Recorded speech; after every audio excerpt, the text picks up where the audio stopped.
Napansin mo ba? Pagpasok mo sa mall, parang humihinto ang oras. Wala kang makitang bintana, wala kang makitang orasan.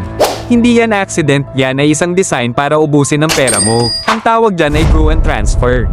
Sinadya ang layout ng mall na maging magulo para ma-disorient ka.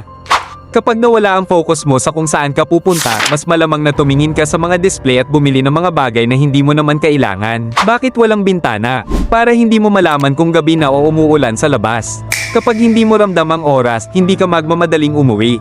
Ang aircon at bright lights ay ginawa para maging comfort zone mo ang paggastos habang ang labas ay mainit at traffic. Bakit laging nasa dulo o nasa kabilang building ang supermarket o cinema?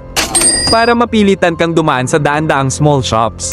Habang naglalakad ka papunta sa bibilhin mong bigas, nadaanan mo na ang sapatos, milk tea, at gadget. Ang mall sa Pilipinas ay hindi lang pasyalan, ito ay isang controlled environment para sa iyong pataka. Sa bawat ikot mo, sila ang panalo. Gusto nyo bang malaman kung bakit laging sale ang mga mall tuwing Kinsenas at katapusan?